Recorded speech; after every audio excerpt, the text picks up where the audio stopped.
Le pays est vraiment en excellente forme. Nous avons une importante flottille de l'Armada. Allez où vous voulez.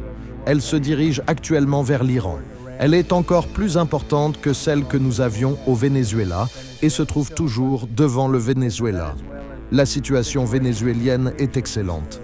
Les dirigeants font un très bon travail, la population est très satisfaite et nous nous entendons très bien. Nous allons très prochainement inviter les pays du monde entier. Ils vont commencer à prendre le pétrole. Nous allons coordonner cela avec le pays. Et cela a très bien fonctionné. Nous envoyons actuellement un plus grand nombre de navires en Iran et nous espérons conclure un accord. Si nous concluons un accord, c'est bien. Si nous n'en concluons pas, nous verrons ce qui se passera.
D'accord.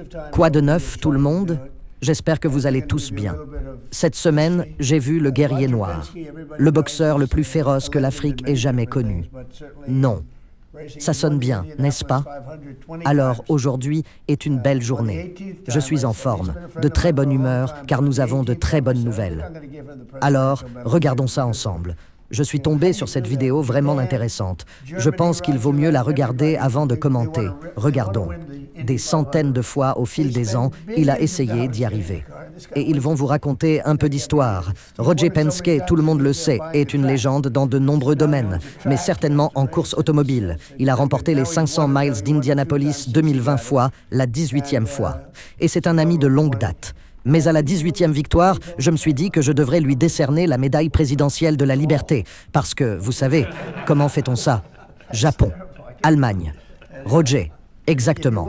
Tout le monde, s'il le veut gagner les 500 miles d'Indianapolis. Il dépense des milliards de dollars pour avoir une voiture. Et ce type la gagne presque chaque année, tellement de fois qu'il a fini par racheter le circuit. Alors maintenant, il est propriétaire du circuit. Il doit courir. C'est plutôt bien. Il a gagné l'A1 une ou deux fois depuis qu'il l'a obtenu. Ça fait un total de 20 victoires. Et puis, il a gagné le Daytona 500.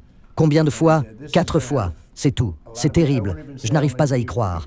Bref, si on le gagne une fois, c'est déjà super. Ce type est incroyable. C'est un génie, un vrai génie des voitures et de la course. Et ils vont organiser quelque chose de vraiment incroyable. C'est lié aux festivités du 250e anniversaire, avec plein de choses merveilleuses prévues. L'UFC arrive, comme vous le savez, devant la Maison-Blanche, avec un bâtiment, littéralement un stade. On va accueillir plus de 100 000 personnes, et ça va être une véritable fresque. Je ne dirai même pas combien de personnes il y aura, parce que je pense que ça pourrait battre un record dans le monde de la course automobile. Ça va être très, très important. Nous célébrons l'excellence du sport automobile américain, et ce sera le nom de l'événement. Il se déroulera du 21 au 23 août, et promet d'être passionnant. J'adore la course automobile. Je n'ai pas beaucoup de temps pour la regarder, mais j'adore ça. Et juste avant de commencer, je tiens à vous dire que les chiffres sont sortis ce matin. Ils sont phénoménaux pour le pays. Nous avons annoncé hier que, pour la première fois en 28 ans, je crois, l'Amérique a produit plus d'acier que le Japon. Vous y croyez? Le Japon est un grand pays producteur d'acier. L'Amérique a produit plus d'acier que le Japon. Ces chiffres sont des records. Chacun de nos chiffres est exceptionnel. Nous n'avons jamais rien vu de tel.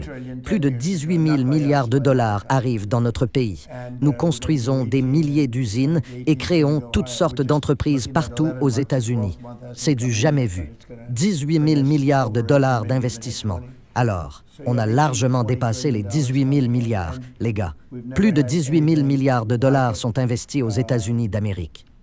Le record date d'il y a 3 milliards d'années. Pas les nôtres, mais celui d'un autre pays. Et nous allons atteindre les 18 milliards.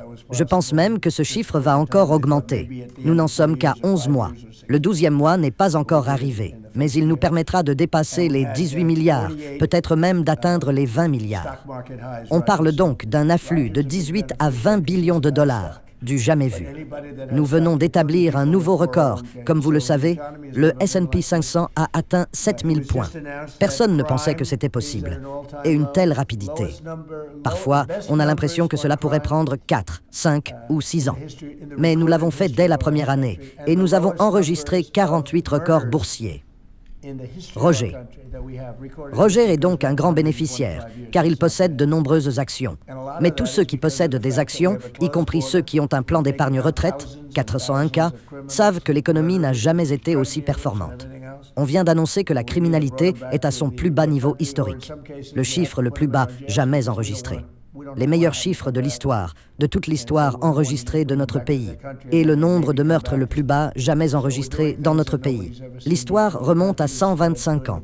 Ce n'est pas mal, et cela est dû en grande partie au fait que nous avons une frontière fermée. Nous avons expulsé des milliers et des milliers de criminels, de meurtriers, de trafiquants de drogue et autres, et nous les avons soit ramenés dans le pays, soit, dans certains cas, nous devons les mettre en prison parce que nous ne le voulons pas. Nous ne voulons pas qu'ils reviennent. Nous ne voulons pas simplement les renvoyer dans leur pays et qu'ils reviennent ensuite chez nous. Nous faisons donc des choses que personne n'a jamais vues auparavant dans le pays. Une grande flottille. Sortez. Faites ce que vous voulez. Cap sur l'Iran en ce moment même. Encore plus important que ce que nous avions au Venezuela. C'est toujours devant le Venezuela. La situation vénézuélienne, les dirigeants, font un excellent travail. Nous sommes très satisfaits et nous nous entendons très, très bien. Nous allons très prochainement inviter des pays du monde entier. Ils vont commencer à prendre le pétrole. Nous allons coordonner cela avec le pays. Et cela a très bien fonctionné. Nous envoyons actuellement un plus grand nombre de navires en Iran et nous espérons conclure un accord. Si nous y parvenons, tant mieux. Sinon, nous verrons bien. Mais cela promet d'être passionnant. Alors je vais poser une question à quelqu'un, et c'est vraiment une légende. C'est un grand homme. Je le connais depuis très longtemps. J'ai refusé de le voir. Nous étions tous les deux jeunes. Maintenant, nous sommes un peu plus âgés. Nous disions toujours « Oh, nous sommes un peu plus âgés. Fixez-vous un délai à l'Iran pour conclure un accord avant une éventuelle prise de contrôle ?» Je ne sais pas exactement. Comment communiquez-vous cela ? Oui, je le sais. Il me semble que vous avez fixé un calendrier pour le retrait potentiel des forces fédérales. Nous verrons bien comment.